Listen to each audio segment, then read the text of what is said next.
Hello प्यारे बच्चों, नमस्कार। कैसे हैं आप सब? उम्मीद है एकदम बढ़िया होंगे, अच्छे होंगे और फर्स्ट क्लास पढ़ाई कर रहे होंगे। तो आपने टॉपिक देख ही लिया हुआ है। ऑब्वियसली आपको पता भी है कि अभी हम लोग पढ़ रहे हैं केमिकल बॉन्डिंग चैप्टर। तो इसमें आज जो टॉपिक डिस्कस करने जा रहे हैं वो है मॉलिक्यूलर ऑर्बिटल थ्योरी। अब अगर मैं आपसे कहूँ, इसके पहले हम लोगों ने दो थ्योरीज पढ़ ली थी। तो एक हमने क्या पढ़ा था? वीबीटी, बोले तो वैलेंस बॉन्ड थ्योरी। दूसरा हमने क्या पढ़ा था? VSEPR, valence shell electron pair repulsion. ये वाली थ्योरी भी पढ़ लिया था। इसमें जो प्रॉब्लम थे उसको किसने ओवरकम किया था? इसने ओवरकम किया था। और इन दोनों में जो प्रॉब्लम है बच्चा, उसको कौन ओवरकम करने वाला है? Molecular orbital theory. नाम से नहीं लग रहा है, ये थ्योरी है मॉलिक्यूलर ऑर्बिटल के बारे में बात करने जा। अभी तक हमने इस पूरे चैप्टर में किनके बारे में बात की? आप थोड़ा सा सोचिए तो आपको याद आएगा। अभी हमने इस पूरे चैप्टर में बार बार बात कर रहे थे एटॉमिक ऑर्बिटल, उसमें इलेक्ट्रॉन, एटॉमिक ऑर्बिटल, उसमें इलेक्ट्रॉन। अभी हम बात करने जा रहे हैं मॉलिक्यूलर ऑर्बिटल के बारे में। और ये बवाल किसने दिया? ये बवाल हम लोग को पढ़ना है किन शख्स की वजह से। ये आपके सामने दो सज्जन हैं, ठीक? कौन कौन से? एक है नायलॉन, एक है गिलेस्पी। ये दो सज्जनों की वजह से हमें ये पढ़ना पड़ेगा। कौन? क्या? Molecular orbital theory. इन लोगों ने दिया था 1932 में, नायलॉन एंड गिलेस्पी। ठीक है। अभी क्या कहती है, ध्यान से सुनिए। बहुत सिंपल है, टेंशन लेने की बात नहीं है। सर आपने बोला कि कुछ प्रॉब्लम थी जो वीबीटी और वीएसईपीआर ने सॉल्व नहीं किया, ये उसको ओवरकम करता है। हाँ बच्चे, ध्यान से नोटिस करिए। वीएसई और वीबीटी और वीएसईपीआर दोनों ये प्रूव नहीं कर पाए थे कि ऑक्सीजन पैरामैग्नेटिक है। वीबीटी के अकॉर्डिंग ऑक्सीजन क्या है? डायमैग्नेटिक। आपके दिमाग में आओगा सर ये डायमैग्नेटिक पैरामैग्नेटिक क्या होता है? ये मॉलिक्यूल्स के मैग्नेटिक बिहेवियर की बात कर रहे हैं। जो मॉलिक्यूल्स मैग्नेटिक फील्ड में वीकली रिपेल होते हैं उनको कहते हैं, वीकली रिपेल होते हैं उनको हम बोलते हैं डायमैग्नेटिक। जो मैग्नेटिक फील्ड अप्लाई करने पे वीकली अट्रैक्ट होते हैं उनको हम बोलते हैं पैरामैग्नेटिक। तो वीबीटी और वीएसईपीआर तक मानना ये था कि ऑक्सीजन जो मॉलिक्यूल है वो क्या है बच्चा? डायमैग्नेटिक। बट एक्सपेरिमेंटली हमने देखा कि ये पैरामैग्नेटिक है। अब आपके दिमाग में एक सवाल और भी आएगा कि सर एक्सपेरिमेंटली भी हमने कैसे देखा कि ये पैरामैग्नेटिक है?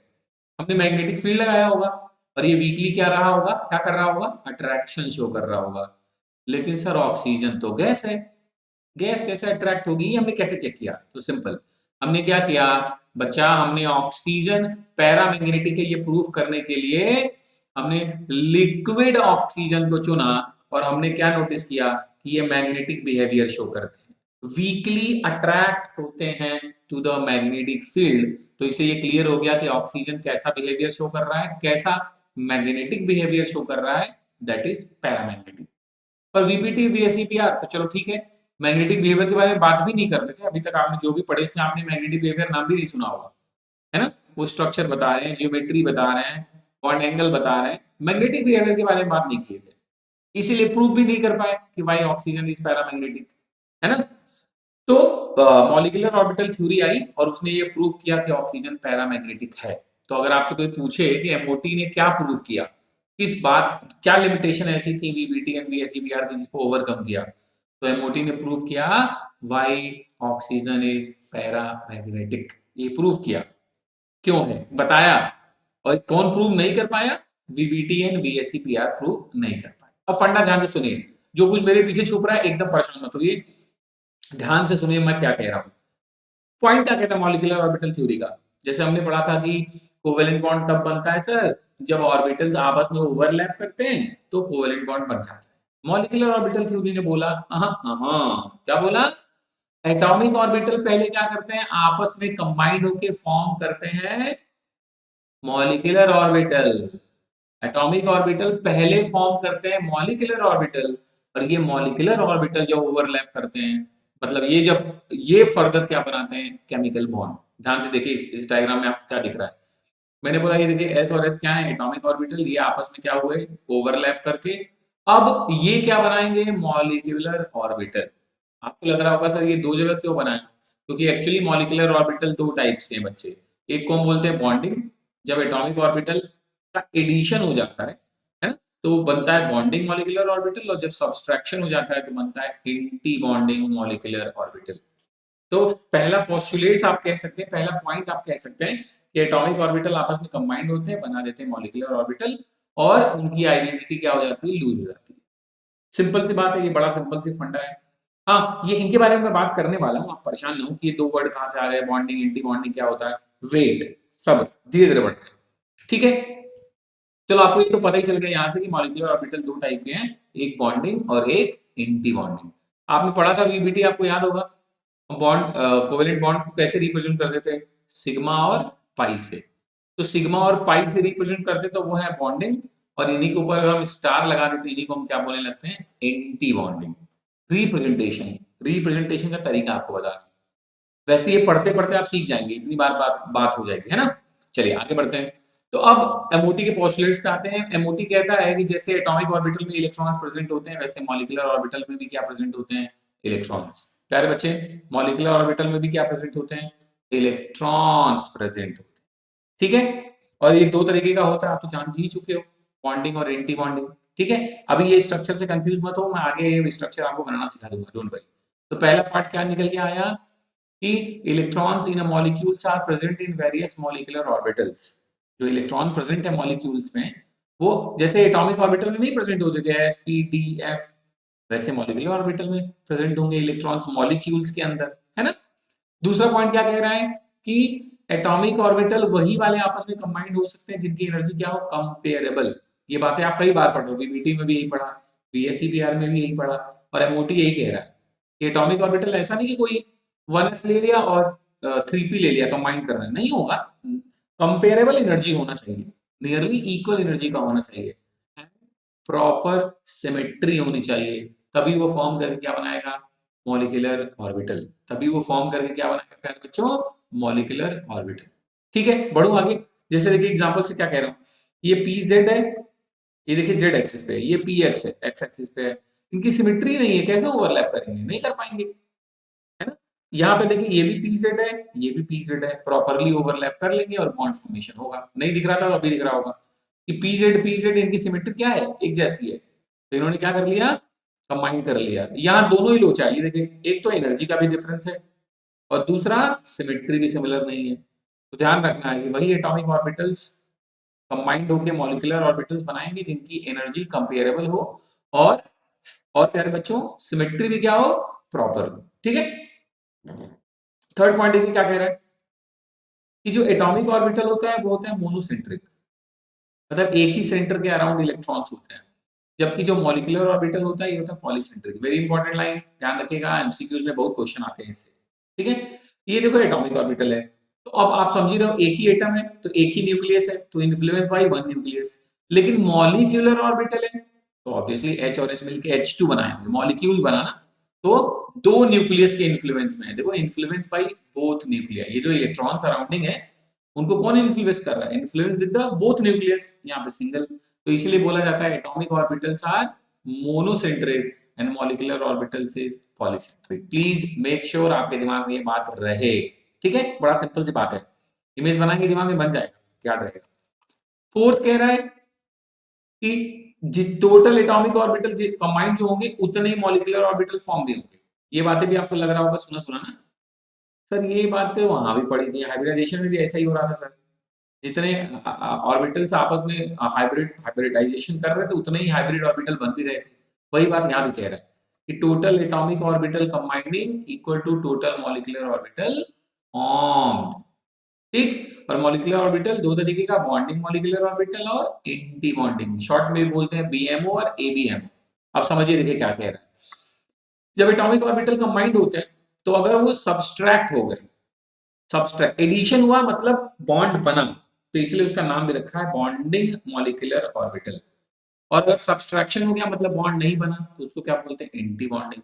और केमिस्ट्री क्या कहती है, जहां बॉन्ड बना दैट इज एक्सोथर्मिक प्रोसेस, मतलब बॉन्ड बन गया तो उन्होंने एनर्जी रिलीज कर दी होगी ना, तो अब बनने के बाद उनकी एनर्जी क्या होगी, लो, एनर्जी होगी लो और स्टेबिलिटी होगी ज्यादा। केमिस्ट्री में तो बात ही यही होती है कि जो ज्यादा स्टेबल है उसकी एनर्जी क्या होगी, कम। तो बॉन्डिंग जो मॉलिक्यूलर ऑर्बिटल होते हैं प्यारे बच्चों, फोकस करिए मेरी बात पे, उनकी एनर्जी होती है कम लेकिन स्टेबिलिटी होती है ज्यादा। और एंटी बॉन्डिंग चूंकि स्टेबल कम होते हैं इसलिए उनकी एनर्जी क्या होती है, ज्यादा होती है, ठीक है। बड़ी सिंपल सी बात है, थोड़ा सा पॉज करके आप रिलेट करिए तो आपको समझ में आएगा कि बात सही कह रहा है। बॉन्डिंग मॉलिक्यूलर ऑर्बिटल में बॉन्ड बना मतलब स्टेबल, मतलब लेस एनर्जी, और एंटी बॉन्डिंग में सब्सट्रैक्शन हुआ अनस्टेबल है, इसलिए क्या है, ज्यादा एनर्जी। ठीक है। फिफ्थ पॉस्टुलेट्स कह रहा है कि जैसे एटॉमिक ऑर्बिटल होता था ना, वैसे ही मॉलिक्यूलर ऑर्बिटल भी कुछ रूल्स को फॉलो करते हैं। वो भी आउट बाउ प्रिंसिपल फॉलो करते हैं, वो भी हुम्स रूल को फॉलो करते हैं, वहां भी पाउली एक्सक्लूजन प्रिंसिपल काम करता है। और उम्मीद करता हूँ आपको ये तीनों याद होगा, क्योंकि अगर आप केमिकल बॉन्डिंग पढ़ रहे हैं तो इसका मतलब आप एटॉमिक स्ट्रक्चर पढ़ चुके होंगे ऑब्वियसली, है ना। आउट बाउ प्रिंसिपल क्या कहता है कि देखो भैया, इलेक्ट्रॉन सीरीज होंगे in increasing order of their energy. Atom atom में बोलता था एटॉमिक ऑर्बिटल में, तो मॉलिक्यूलर ऑर्बिटल ने भी वही किया। इलेक्ट्रॉन फिल्स होंगे इन मॉलिक्यूलर ऑर्बिटल, किस ऑर्डर में, increasing order of their energy. ठीक है। हुन्स रूल कहता है कि पेयरिंग तब तक नहीं हो सकती जब तक सब में एक एक ना हो जाए। मॉलिक्यूलर ऑर्बिटल भी कहता है हाँ ठीक है, मॉलिक्यूलर ऑर्बिटल में भी आप इलेक्ट्रॉन की पेयरिंग तब तक नहीं करेंगे जब तक सब में इलेक्ट्रॉन्स ना हो जाए। ठीक है। पाउली क्या कहते थे, पाउली भैया कहते थे कि चारों क्वांटम नंबर इक्वल नहीं हो सकता किसी भी दो इलेक्ट्रॉन का। मॉलिक्यूलर ऑर्बिटल भी यही कहता है कि मॉलिक्यूल्स ऑर्बिटल में भी जो दो इलेक्ट्रॉन है उनके लिए भी चारों क्वांटम नंबर इक्वल नहीं हो सकता। तो ये भी इस बात को मानते हैं। ये है पॉस्टुलेट्स मॉलिक्यूलर ऑर्बिटल थ्योरी के। अब एटॉमिक ऑर्बिटल कंबाइंड होके बना रहे मॉलिक्यूलर ऑर्बिटल, तो हाउ, कैसे, मतलब अभी हम सीखने वाले हैं फॉर्मेशन ऑफ मॉलिक्यूलर ऑर्बिटल। तो बच्चा बहुत ध्यान से सुनना, ये भी एमसीक्यूज में आया हुआ क्वेश्चन है कि मॉलिक्यूलर ऑर्बिटल कैसे फॉर्म होते हैं। तो भैया फॉर्म होते हैं through LCAO method, linear combination of atomic orbital method से। इसे linear combination of atomic orbital. देखिए ध्यान से, इन्होंने मान लिया कि ये जो इलेक्ट्रॉन्स है वो वेव फंक्शन के रिप्रेजेंट कर रहा है, साइन मतलब वेव फंक्शन। तो इन्होंने बोल दिया चलो ये ए ऑर्बिटल के इलेक्ट्रॉन्स का वेव फंक्शन है, ये बी ऑर्बिटल के। अब अगर इसमें एडिशन हुआ तो देखो ना, अभी इनका वो क्या था, एम्पलीट्यूड कम है। जब एडिशन हो जाएगा तो एम्पलीट्यूड देखो बढ़ गया, एडिशन हो गया। जब एडिशन हुआ तो बना क्या, बॉन्डिंग मॉलिक्यूलर ऑर्बिटल, और ये जुड़ गए। साई टोटल क्या हुआ, इसको क्या बोलते हैं, साई। साई मतलब होता है, साई मतलब क्या होता है, वेव फंक्शन। तो अगर मैं साई टोटल कर दूंगा तो क्या हो जाएगा, साई टोटल मतलब साई बॉन्डिंग वाला, साई ए प्लस साई बी, क्योंकि सर अभी तो आपने बोला एडिशन हुआ, तो साई बी मतलब साई बी से कंफ्यूज मत हो, ऐसे psi P M O, bonding molecular orbital. तो ये दोनों क्या हो गए, ऐड, मतलब कंस्ट्रक्टिव इंटरफेरेंस हुआ इन वेव्स के बीच में। और अगर इनका सब्सट्रैक्शन होगा तो जो अभी एम्पलीट्यूड है वो फाइनली इससे भी छोटा हो जाएगा, है ना, सब्सट्रैक्शन हो गया, क्योंकि वेव का डायरेक्शन एक दूसरे से अपोजिट में था। भाई एक एक जैसा होता तो एक दूसरे पे इंपोज करके वेव बड़ी हो जाती, अभी छोटा हो गया, है ना। तो इसको हम लोग क्या बोलते हैं, डिस्ट्रक्टिव इंटरफेरेंस। और चूंकि ये सब्सट्रैक्शन हुआ है इसलिए इसको रिप्रेजेंट करते हैं साई ए बी एम, मतलब एंटी बॉन्डिंग मॉलिक्यूलर ऑर्बिटल, जिसके इक्वल साई ए माइनस साई बी के। किसके इक्वल बच्चा, साई ए माइनस साई बी के। ठीक है। तो वेव देखो, साई क्या होता है, वेव फंक्शन। साई मतलब वेव फंक्शन, ध्यान से सुनना प्यारे बच्चे। और साई स्क्वायर किसको रिप्रेजेंट करता है, इट रिप्रेजेंट इलेक्ट्रॉन डेंसिटी। वैसे तो ये बड़ा कॉमन बात है कि जहां बॉन्ड बना होगा वहां इलेक्ट्रॉन डेंसिटी ज्यादा होगी, मतलब बीएमओ में इलेक्ट्रॉन डेंसिटी ज्यादा होगी और एबीएमओ में इलेक्ट्रॉन डेंसिटी कम होगी। ये क्वेश्चंस पूछे जाते हैं, इसलिए मैं आपसे डिस्कस भी कर रहा हूँ, दिमाग में रखिएगा। लेकिन कोई कहे प्रूव करके दिखाइए, कैसे भैया, कोई पूछ लेना, पूछ तो सकता ही है कि कैसे, ध्यान रखिएगा। देखिए ये एबीएमओ है, साई ए माइनस साई बी, और उधर क्या था, बीएमओ में वो था साई ए प्लस साई बी। ये तो वेव फंक्शन है प्यारे बच्चे। चलो हम इसका क्या करते हैं, इलेक्ट्रॉन डेंसिटी निकालते हैं, तो इसको भी स्क्वायर कर देंगे, इधर भी स्क्वायर, यहाँ भी स्क्वायर, इधर भी स्क्वायर। तो आप सोच के देखो ए प्लस बी का स्क्वायर क्या होता है, A square plus B square plus 2ab। और इसका स्क्वायर करेंगे तो ए माइनस बी का स्क्वायर क्या होता है, A square plus B square, hello hello hello, minus 2ab। हाँ माइनस हो गया, इलेक्ट्रॉन डेंसिटी इसी वजह से एबीएमओ में कम होती है और बीएमओ में ज्यादा। आप ऐसे प्रूव करके बता दीजिएगा, सिंपल। टेंशन नहीं रहे। ठीक है। फिर आपसे पूछता है बीएमओ और एबीएमओ में डिफरेंस, तो बड़ा सिंपल है, ये कैसे बनते हैं, ये फंक्शन बीएमओ कैसे बनता है, लीनियर कॉम्बिनेशन ऑफ एडिशन से, कंस्ट्रक्शन से, कंस्ट्रक्शन है ना। और ये कैसे बनता है, सब्सट्रैक्शन से। कहता है बीएमओ में नोडल प्लेन नहीं होता, बॉन्डिंग मॉलिक्यूलर ऑर्बिटल में नोडल प्लेन नहीं होते। नोडल प्लेन क्या है, एटॉमिक ऑर्बिटल में आपने पढ़ के रखा हुआ है ना। और एंटी बॉन्डिंग में क्या, एंटी बॉन्डिंग मॉलिक्यूलर ऑर्बिटल में क्या कह रहा है, it always have a nodal plane between two nuclei. अभी मैं आपको आगे स्ट्रक्चर में दिखा भी दूंगा, क्योंकि सब्सट्रैक्शन होता है ना, तो न्यूक्लियस के बीच में एक नोडल प्लेन आता है, मैं आपको अभी दिखा दूंगा, डोंट वरी। तो याद रखिएगा बॉन्डिंग में नोडल प्लेन नहीं होगा, और एंटी बॉन्डिंग में नोडल प्लेन क्या होता है, होता है। और अभी तीसरा पॉइंट डिस्कस किया, बॉन्डिंग में क्या होगा, इलेक्ट्रॉन डेंसिटी ज्यादा होती है ना, और एंटी बॉन्डिंग में क्या होती है, इलेक्ट्रॉन डेंसिटी कम होती है। ठीक, बॉन्डिंग वाले क्या होते हैं, स्टेबल, इसलिए एनर्जी क्या होती है, कम। एंटी बॉन्डिंग वाले क्या होते हैं, अनस्टेबल, इसलिए एनर्जी क्या होती है, हाई, है ना। इलेक्ट्रॉन जो भी होते हैं बीएमओ में वो स्टेबलाइज करते हैं मॉलिक्यूल्स को, और इलेक्ट्रॉन जो भी एबीएमओ में होता है वो डीस्टेबलाइज करता है। ठीक है, याद रखिएगा। देखिए 5 पॉइंट्स हैं, दिमाग में तो 5 रुक जाने चाहिए। हाँ, स्कूल एग्जाम में लिखने के लिए आया तो 4 भी लिख दिया, 3 भी लिख दिया, काम हो जाएगा, है ना। ऐसा नहीं 5 नंबर में आएगा, जब भी आएगा 2 मार्क्स का ही आता है मोस्टली, तो ध्यान रखेंगे आप प्लीज। ठीक है, सिंपल। फिर से दिखा दो एक बार, देख लीजिए फटाफट। पहले तो हमें बताना है बने कैसे, एडिशन से, सब्सट्रैक्शन से। फिर हमें बताना है इधर नोडल प्लेन नहीं है, इधर है। यहाँ इलेक्ट्रॉन डेंसिटी ज्यादा, यहाँ इलेक्ट्रॉन डेंसिटी कम। यहाँ एनर्जी कम, स्टेबिलिटी ज्यादा, यहाँ एनर्जी ज्यादा, स्टेबिलिटी कम। बस यही 5वां पॉइंट उसी को प्रूव भी कर रहा है कि बीएमओ स्टेबलाइज करता है और एबीएमओ क्या करता है, डिस्टेबलाइज। सिंपल है ना बच्चा। शाबाश। अब हम मॉलिक्यूलर ऑर्बिटल को रिप्रेजेंट कैसे करते हैं, आपने देखा, बोला सर आपने तो बता ही दिया था। बॉन्डिंग वालों को सिग्मा एंड पाई से, ईटीसी मतलब कहीं कहीं डेल्टा भी तुम्हें देखने को मिलेगा, है ना, तो घबराने का नहीं। बॉन्डिंग मतलब sigma and pi, anti bonding मतलब sigma star and pi star. आप पूछ रहे होंगे सर इतना देर से आप बता रहे हैं, इसका करना क्या है, तो बता। पहले हम लोग पढ़ लेते हैं शेप्स ऑफ मॉलिक्यूलर ऑर्बिटल, फिर उसके बाद सीधे आते हैं इसका करना क्या। आप ध्यान से सुनिएगा।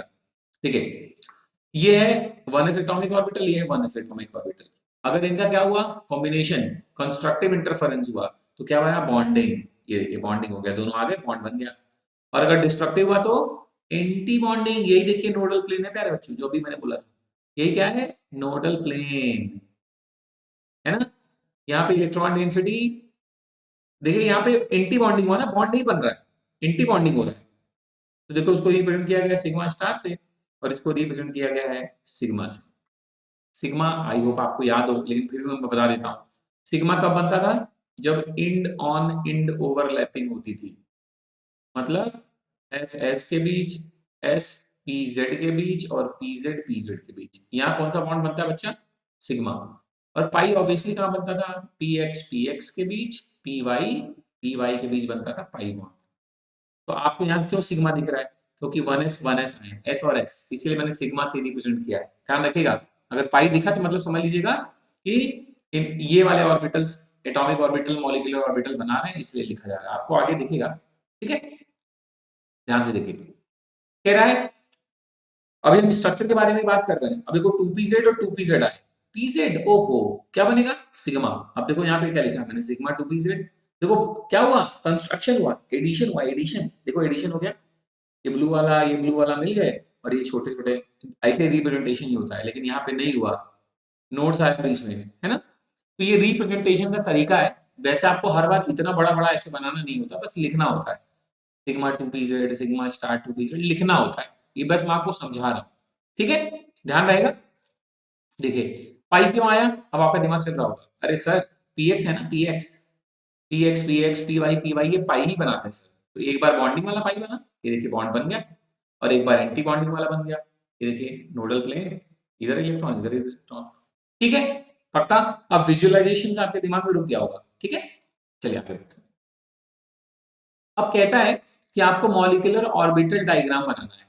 आपको लग रहा होगा ये क्या बला आ गई, कुछ नहीं है। उसके लिए आपको 2 फॉर्मूले सीखने हैं। चलिए मेरी बात ध्यान से सुनिए, देखिए बहुत ध्यान समझिएगा। कहता है आपके मॉलिक्यूल के पास अगर इलेक्ट्रॉन 14 या उससे कम है, अब आपको लग रहा होगा कैसे निकालेंगे, मैं निकाल के दिखा रहा हूं। जैसे C2, सी का एटॉमिक नंबर 6, जितना एटॉमिक नंबर होता है उतना ही इलेक्ट्रॉन भी होता है। तो एटॉमिक नंबर 6, तो इलेक्ट्रॉन भी कितना, 6। एक कार्बन में 2 में कितने, 6 और 6 12, मतलब यहाँ 12 इलेक्ट्रॉन है, मतलब 14 से कम है ना। नाइट्रोजन में देखो कितना है, अब आप समझ गए होंगे, इनका एटॉमिक नंबर 7 सर, तो 7 इलेक्ट्रॉन है, इनटू मतलब 14 सर। तो कह रहा है 14 या उससे अगर कम इलेक्ट्रॉन है, तो हम मॉलिक्यूलर इलेक्ट्रॉनिक कॉन्फ़िगरेशन कैसे करते हैं, ऐसे sigma 1s, sigma star 1s, sigma 2s, sigma star 2s। फिर 2px और 2py की एनर्जी बराबर होती है, इसलिए देखो बराबर साइन के साथ लिखा है, पाई 2px equal to pi 2py, फिर सिग्मा 2p z, है ना। इसके आगे नहीं भी याद रखोगे तो चलेगा, पूछो क्यों? क्योंकि ये वैलिड किसके लिए है? 14 और लेस देन। तो अगर मैं इलेक्ट्रॉन फिल करूं तो देखो s में कितने इलेक्ट्रॉन होते हैं? 2, यहाँ भी 2, यहाँ भी 2, यहाँ भी 2, एक ऑर्बिटल में 2 ही होते हैं ना, px में फिर 2 और यहाँ पे 2। आप देखो 14 हो गए होंगे, 2 2 4 6 8 10 12 14। इसके आगे जरूरत ही नहीं पड़ेगी। 14 से कम वालों के लिए, ज्यादा वालों के लिए पड़ेगी। तो पहले कम वालों के लिए इतना भी याद है तो तुम्हें ठीक है, लेकिन तुम्हें लग रहा होगा सर ये हमें याद नहीं हो रहा, प्लीज याद कराओ। बड़ा सिंपल है बच्चा, देखो अगर मैं आपसे कहता कि इलेक्ट्रॉनिक कॉन्फ़िगरेशन पर, तो आप क्या लिखते थे? आप ऐसे तो लिखते 1s2 2s2 2p6। क्यों लिखते हैं? क्योंकि p में 3 ऑर्बिटल है, 2 2 2 करके 6। मैं उनको अलग लिख देता हूँ, देखो 2px2 2py2 2pz2 लिख दिया, ठीक है चलेगा। अगर मैं इलेक्ट्रॉनिक कॉन्फ़िगरेशन करूंगा तो यही तो है एनर्जी का इंक्रीजिंग ऑर्डर। लेकिन अब कह रहा है हर एक एटॉमिक ऑर्बिटल पहले बनाएगा मॉलिक्यूलर ऑर्बिटल, तो इसलिए 1s को 2 बार लिखना पड़ेगा। एक देखो सिग्मा 1s2, एक सिग्मा स्टार 1s2। अब समझ में आया? अब देखो 2s2 है, 2s2 को 2 बार लिखो, sigma 2s2 sigma star 2s2। अब p वाले px py pz, तो हमें ध्यान क्या रखना है कि 14 या उससे कम वाले जब हम कॉन्फ़िगरेशन करते हैं तो जो pz है वो बाद में आता है, लेकिन 14 से ज्यादा वालों में pz पहले आ जाता है। तो अभी तो ये 14 या उससे कम वाले हैं तो pz बाद में ही आएगा। तो पहले हम इनके बॉन्डिंग लिखेंगे, क्या लिखेंगे? x है तो पाई 2px2, फिर पाई 2py2, देखो वही लिखा है पाई 2px2 पाई 2py2। और pz क्या बनाता है? pz तो सिग्मा बनाता है, सिग्मा 2pz2। अब बॉन्डिंग हो गई। अब इनका एंटी बॉन्डिंग लिखेंगे, देखो बॉन्डिंग के बाद हम उन्हीं का एंटी बॉन्डिंग लिख रहे हैं, pi star 2px2 pi star 2py2 sigma star 2pz2। लेकिन मैंने क्या बोला, इसके आगे जरूरत ही नहीं पड़ेगी लेस देन 14 में, इसलिए मैंने यहीं तक रोक दिया, है ना। ये आपका मॉलिक्यूलर इलेक्ट्रॉनिक कॉन्फ़िगरेशन का इंक्रीजिंग ऑर्डर ऑफ एनर्जी है, और जहां इक्वल का साइन लगा है that mean they have equal energy. तो डोंट वरी, परेशान होने की जरूरत नहीं है। आपने कहा ठीक है सर ये तो समझ में आता है, ये बगल में क्या बनाया है सर? तो बच्चा मेरे बहुत ध्यान से सुनो, ये है molecular energy diagram. School exam के लिए बहुत इंपॉर्टेंट, आपसे पूछता है मॉलिक्यूलर एनर्जी डायग्राम। कुछ करना नहीं है तुम्हें, कुछ करना नहीं है। जैसे मान लो मैं तुम्हें, चलो 14 का ही, नाइट्रोजन का ही करके दिखा, तो 1s2 यहां से चलती यहां तक आओगे, बस तुमको यही नीचे से लेकर ऊपर तक लिखते चले जाना। देखो सबसे पहले क्या लिखा? सिग्मा 1s2, नहीं दिख रहा होगा ना, एक सेकंड, अब दिखा। सबसे पहले हमने क्या लिखा? सिग्मा 1s2, फिर सिग्मा स्टार 1s2, जो देखो वहां लिखा है ना 14 तक के लिए, यहां तक के लिए मैं वही नीचे से ऊपर की तरफ जा रहा हूँ। फिर sigma 2s2 sigma star 2s2, फिर क्या आता है देखो, पाई 2px2, ये 2px मिस्टेक हो गया यहाँ से आया है, ये पाई 2px2, फिर पाई 2py2, और फिर सिग्मा 2pz2। बस तुम्हारे 14 इलेक्ट्रॉन हो गए, रुक जाओ। अब जो 1s वाले हैं, सिग्मा सिग्मा स्टार 1s वाले हैं उनको 1s से जोड़ दो, 2s वालों को 2s से जोड़ दो, p वालों को p से जोड़ दो, 2p से जोड़ दो, जोड़ दो, बस खत्म। यही है एनर्जी डायग्राम, है ना। मैं समझा कि एक आपको बना के भी दिखाऊंगा, बनाऊंगा, आप परेशान मत होइए। और दूसरा कॉन्फ़िगरेशन का मेथड क्या कहता है? अगर इलेक्ट्रॉन 14 से ज्यादा हुए तो सर ने अभी बताया ही तुमको, pz पहले आ जाएगा बस। तो कॉन्फ़िगरेशन क्या हो जाती है? Sigma 1s2 sigma star 1s2 sigma 2s2 sigma star 2s2, और अब 2pz2 पहले आ जाता, सिग्मा 2pz2। अब फिर वही पुराना पाई वाले, पाई 2px2 equal to pi 2py2। फिर ये मत सोचना कि सर ये पहले आया तो फिर अब एंटी बॉन्डिंग में भी ये पहले आया, नहीं, सिर्फ बॉन्डिंग में ही पहले आता है बस, नहीं तो वही पहले वाला तरीका। तो देखो pi star 2px2 pi star 2py2 pi star 2pz2 sigma star 2pz2। आपने कहा सर ये 14 तक तो चलो समझा था, उसके बाद 16 18 20 सर इससे ज्यादा नहीं आता, तो भैया जी एमओटी सिर्फ 20 इलेक्ट्रॉन तक के लिए ही वैलिड है। अब आपको जिसका भी पूछे आप चुपचाप लिखते चले जाओ। चलो मैं ऑक्सीजन का ही लिखता हूँ, तभी आप समझ पाओगे। मैं लिख रहा हूँ, ध्यान देखो, ऑक्सीजन मतलब कितने इलेक्ट्रॉन? तो का एटॉमिक नंबर 8 होता है, तो एक ऑक्सीजन में 8, तो तुम कितने? 16। चलो मैं लिख रहा हूँ, ध्यान सुनो, 16 मतलब 14 से ज्यादा। मैंने क्या लिखा? सिग्मा 1s2, आप बोलते रहो, sigma star 1s2 sigma 2s2 sigma star 2s2 pi sigma 2p z2 pi 2p x2 energy nearly equal to pi 2py2 अभी 14 ही हुआ और उसके बाद पाई स्टार 2px2 नहीं लिखेंगे हुंस रूल पेयरिंग तब तक नहीं होगी भाई ये दोनों एनर्जी इक्वल एनर्जी के है ना तो दो ये लिख दो यहाँ जीरो लिखोगे गड़बड़ हुंस रूल जब तक एक एक नहीं हो जाएंगे तब तक पेयरिंग नहीं स्टार्ट आप टोटल काउंट कर लीजिए 16 इलेक्ट्रॉन हो गए होंगे है ना अब आपको दिख रहा होगा यहाँ पे ये ऑक्सीजन का क्या है molecular energy molecular electronic configuration अब बस यही नीचे से ऊपर लिखते चले जाओ सिग्मा 1 है सिग्मा स्टार 1 से जोड़ दो सिग्मा 2 है सिग्मा स्टार 2 से जोड़ दो फिर 2p लिख के z वाले x वाले z लिखो उसके ऊपर x और y बराबर एनर्जी के तो बराबर लेवल में लिखना बस ये नीचे से ऊपर तक चलते चले जाओ भैया और जो जिससे जोड़ दो बन गया देखो तुम्हारे सामने जो जिससे रिलेटेड है जोड़ दो ज्यादा सोचो मत सिंपल सा काम है पक्का एक लंबी सांस लो पहले दिमाग भर लो 14 या उससे कम का फंडा भी आपने नोटिस किया और 14 से ज्यादा के लिए भी क्या है एक चेंजेस है बस सिग्मा 2pz पहले आया और कुछ नहीं चेंजेस है अगर आपको पहला वाला या लिखना तो मैंने सिखाई दिया इलेक्ट्रॉनिक कॉन्फ़िगरेशन आता था उसी को दो बार लिखना है एक बार ऑर्बिट बॉन्डिंग एक बार एंटी बॉन्डिंग सिंपल है टेंशन नहीं लेने का एक बार चाहो तो पॉज करके खुद से लिख के भी ट्राई कर सकते हो कोई बड़ी बात नहीं है ना चलो तुमने कहा ठीक है सर मॉलिक्यूलर एनर्जी डायग्राम बना तो सीख गए 20 तक ही पूछेगा जिसका भी जो पूछेगा पहले कॉन्फ़िगरेशन करेंगे उसके बाद नीचे से ऊपर वही कॉन्फ़िगरेशन को लिखते चले जाएंगे एनर्जी के इंक्रीजिंग ऑर्डर में जिसकी बराबर होगी उनको बराबर बराबर लाइन में लिखेंगे जैसे देखो पाई 2p x और पाई 2py को बराबर लाइन में लिखा गया है क्योंकि इनकी एनर्जी बराबर होती है दैट्स राइट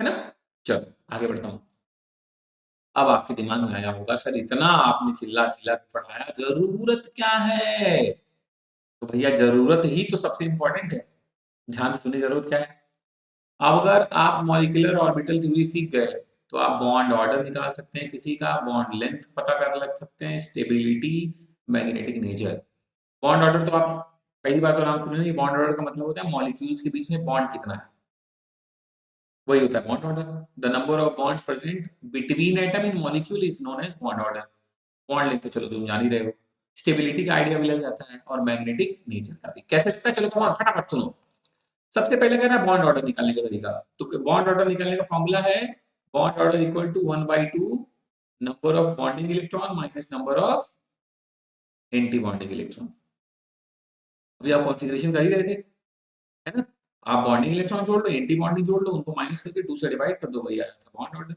जिस भी मॉलिक्यूल का बॉन्ड ऑर्डर निकालना हो उसके बॉन्डिंग इलेक्ट्रॉन को एंटी बॉन्डिंग से माइनस करके डिवाइड कर दो 2 से आ गया ना जैसे जैसे जैसे चिंता नहीं रहे बाबू ऑक्सीजन का ही कर लेते हैं ऑक्सीजन तो भैया निकाला था ना चलो ऑक्सीजन का बॉन्ड ऑर्डर निकालते हैं कितना है अभी पता चलेगा तुम्हें 1/2 नंबर ऑफ बॉन्डिंग बॉन्डिंग कौन मतलब ये वाले जिसपे स्टार नहीं बना है दो तो 4 हो गए सर 6 हो गए 8 हो गए 10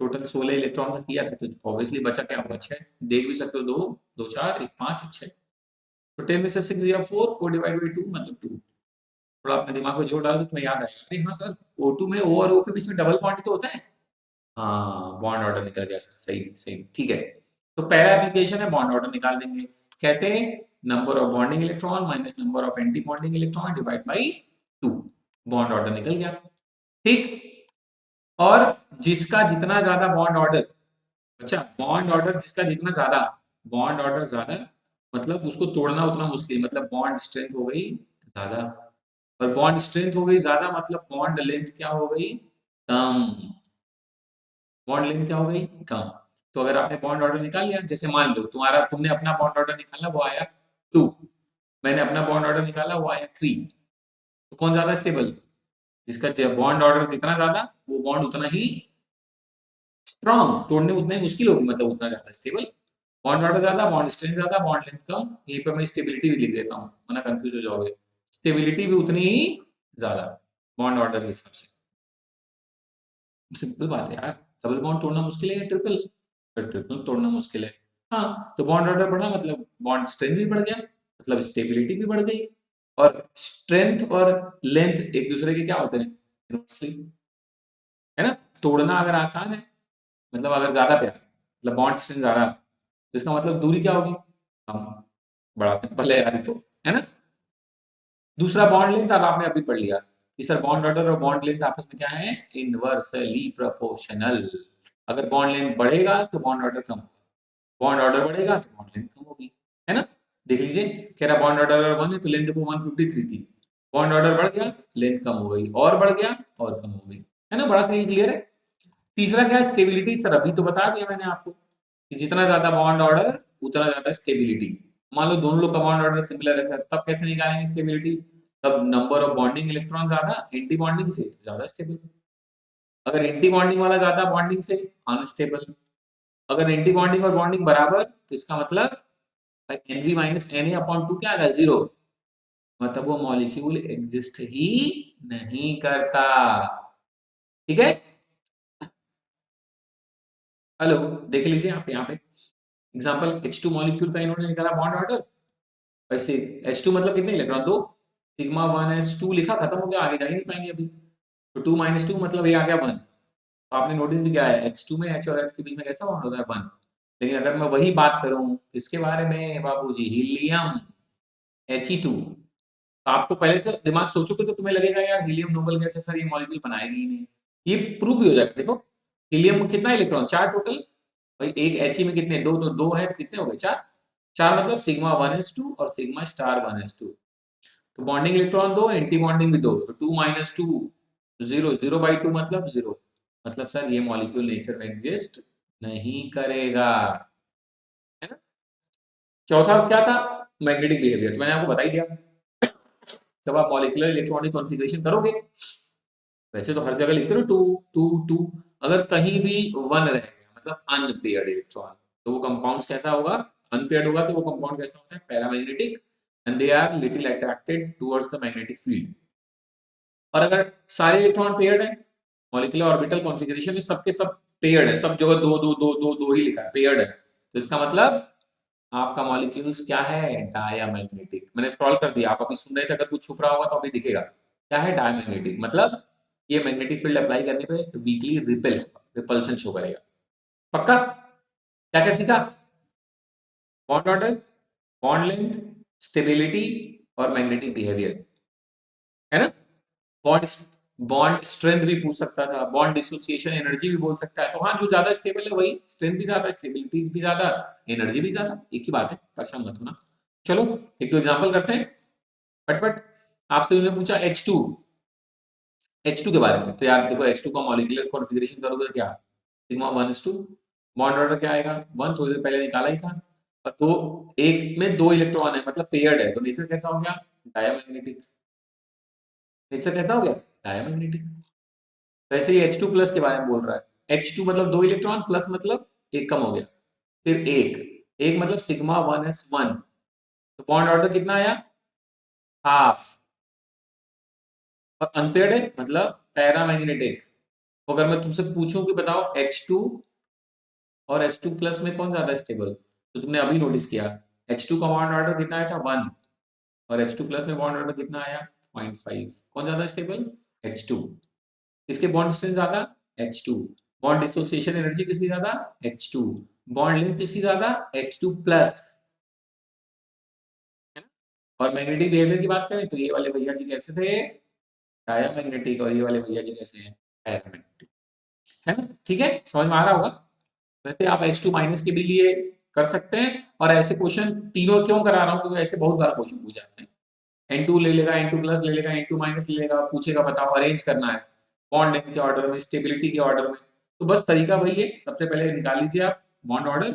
जैसे ही बॉन्ड ऑर्डर पता चल गया तो लेंथ भी पता चल गया, स्टेबिलिटी भी पता चल गया, डिसोसिएशन भी पता चल गया, और कॉन्फ़िगरेशन करोगे तो तुम्हें मैग्नेटिक बिहेवियर भी पता चल जाएगा, है ना। सिंपल ही बात है, कोई टेंशन नहीं है। पक्का पढ़ू आगे, बच्चों पढ़ू आगे। ये एग्जांपल देखे, अच्छा H2 प्लस में आपने नोटिस किया बॉन्ड ऑर्डर कितना आया था, 0.5। H2 माइनस में भी बॉन्ड ऑर्डर कितना आ रहा है, 0.5। अब दोनों में ज्यादा स्टेबल कौन, सर अभी आपने थोड़ी देर पहले ही बताया कि अगर बॉन्ड ऑर्डर सिमिलर आए तो चेक करो किसमें BMO ज्यादा है, मतलब बॉन्डिंग मॉलिक्यूलर इलेक्ट्रॉन जहां ज्यादा वो ज्यादा स्टेबल, या इसका उल्टा भी कह सकते हो, जहां एंटी बॉन्डिंग वाला ज्यादा वो कम स्टेबल।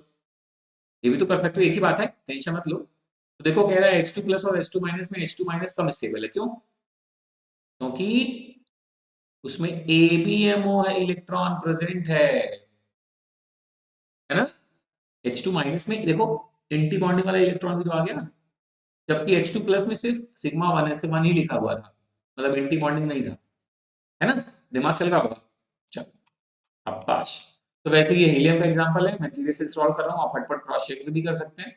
मतलब आप रैंडमली अब 1 से लेकर 20 तक के एलिमेंट, सबके लिए तो मॉलिक्यूल बनना नहीं है, जिसके जिसके लिए पॉसिबल है। जैसे मैं एक छोटा कर दूं, देखो जैसे मैंने लिखा Cn माइनस, कितने इलेक्ट्रॉन, कार्बन का 6, नाइट्रोजन का 7, 7 और 6 कितना हुआ 13, और एक माइनस लगा मतलब 14 इलेक्ट्रॉन। 14 इलेक्ट्रॉन मतलब समझ गए होगे। पहला वाला sigma 1s2 sigma star 1s2 sigma 2s2 sigma star 2s2 pi 2px2 equal to pi 2py2 and sigma 2pz2। तो तू ये 14 तक हो गया, क्या थे मैं जितना बोल रहा हूँ वो 14 तक हो गया। तो आप चेक करोगे बॉन्डिंग और एंटी बॉन्डिंग वाला कॉन्सेप्ट, है ना। लिख दूं, देखो मैं लिख रहा हूँ, अच्छा sigma 1s2 sigma star 1s2 sigma 2s2 sigma star 2s2 pi 2px2 equal to pi 2py2 और सिग्मा 2pz2। अब देखो बॉन्ड ऑर्डर कितना आया 1/2, नंबर ऑफ बॉन्डिंग कितने, दो, दो चार, दो छह, दो आठ, दो 10। तो एंटी बॉन्डिंग कितने, ऑब्वियसली 14 ही है, तो चार भाई 10 बॉन्डिंग हो गई, 4 ही बचा, कितने बचे, 6 डिवाइड बाई 2 कितना आया 3। तो क्लियर हो गया बॉन्ड ऑर्डर Cn माइनस में क्या है 3, है ना। कितना आ गया 3। तो बॉन्ड ऑर्डर निकल ही गया। अब किसी से कंपेयर करने के लिए बोले तो वो भी कर लेना, क्योंकि सारे इलेक्ट्रॉन दो दो दो दो दो दो करके लिखे हुए, कोई भी अनपेयर्ड नहीं है, मतलब नेचर कैसा है, पैरामैग्नेटिक है। कैसा है बच्चा, पैरामैग्नेटिक। ठीक है, उम्मीद करता हूँ आप रैंडमली कोई भी उठा लीजिएगा, बस याद रखिएगा जिसके पास 20 इलेक्ट्रॉन से ज्यादा ना हो उसके मॉलिक्यूल्स के पास, आप कोई सा भी करके सब कुछ क्रॉस चेक कर सकते हैं। ठीक है, नाइट्रोजन भी कर लेना, ऑक्सीजन तो मैंने जो पहले ही करके दिखा दिया, तो सोचने की जरूरत ही नहीं है। किसी एक दो का एनर्जी लेवल डायग्राम भी बना के प्रैक्टिस कर लेना, पक्का बच्चा। बाकी जब हम लोग क्वेश्चन आंसर में होंगे तो आपको ऐसे क्वेश्चन मिलेंगे ही, आप करिए, कोई डाउट हो तो आप प्लीज मुझे बताइएगा, मैं जरूर उसको सॉल्व करूंगा आपके लिए। ठीक है, तो ये हो रही हमारी आपकी एमओटी की मुलाकातें। ठीक है, फिर मिलते हैं किसी अगले टॉपिक में, तब तक उम्मीद करता हूँ आप बहुत ईमानदारी के साथ नोट्स बनाते हुए पढ़ रहे होंगे, है ना। चलो बच्चों, जय श्री राधे, अपना ख्याल रखें, खुश रहें, नाम रोशन करना है तो पढ़ते रहें।